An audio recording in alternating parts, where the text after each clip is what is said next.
Alright, so it's crazy out there right now. We all know that. And I'm hopeful, but fearful at the same time.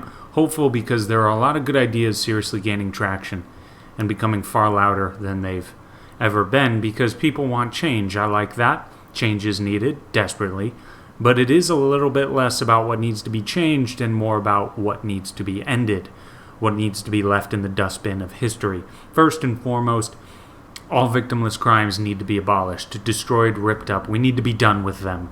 Because a good way to describe a victimless crime that kind of reveals it for what it is that it is a law in which when it is violated, it has no victim.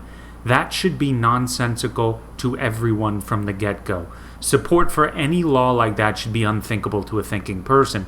That should not be a law. It should be the number one question asked whenever a law is proposed. Is anyone, besides arguably the own autonomous individual that engages in whatever it is anyone actually a victim? If the answer is no, then move on. That should not be a law. Unless there is a direct, clear, or intended victim, it should never be considered as a law. This is going around within the Black Lives Matter movement. I like it. I'm in full support of that. Whatever the victimless law is about, as terrible as it might be for that individual, the prohibition thereof is far worse and causes the situation to only deteriorate, and we only have about 100+ years of history to prove it. It is such a dead idea on life support by the government. It needs to go. And guess what? That would also take away a huge reason for police to act like thugs, or at best it would diminish these instances in which mistakes are made wherein the police kill an innocent person. Mistakes that should never happen if government was a competent institution that did not try to be some panacea to all of society's ills. Well, oddly enough, government is nothing more than poison labeled as medication.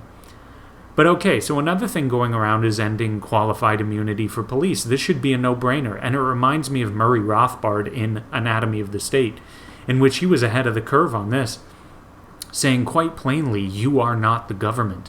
What he means, of course, is that you do not have the privileges of government. For example, if I behaved in the way that law enforcement does when it does no-knock raids, and no-knock raids are another thing that needs to go.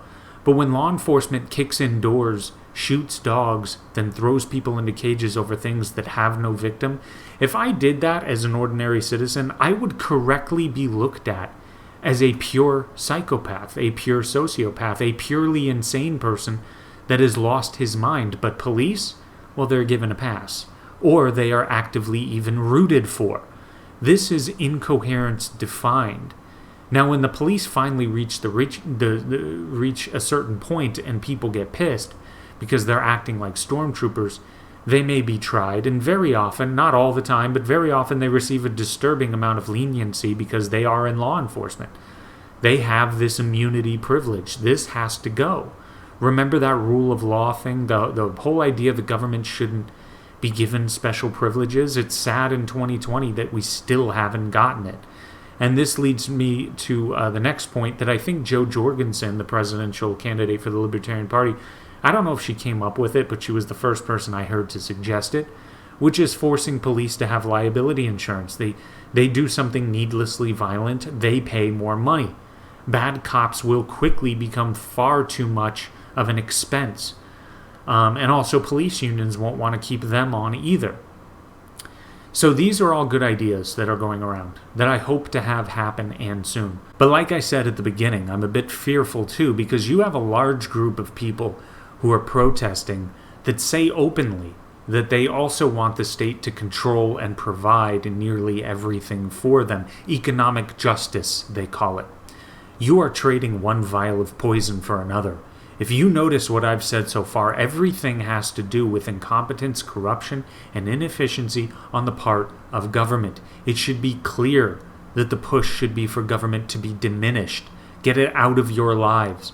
Disallow it from having the power to dole out favors to big businesses, police unions, the prison complex. It has no money of its own. It only takes from productive capacities by force and threats of violence that it will follow through on.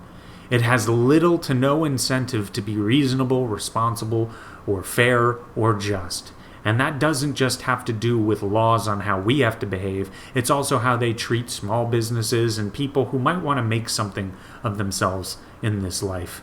This should be a perfect moment for people to migrate over to libertarianism. Not necessarily the party, I just criticized them last week, but the ideology addresses and has been addressing these issues for a very long time. In fact, while we were addressing these things, everyone else seemed to be busy continually voting for the same Republicans and Democrats that set this whole system up and put it into motion and kept adding more terrible laws onto the books.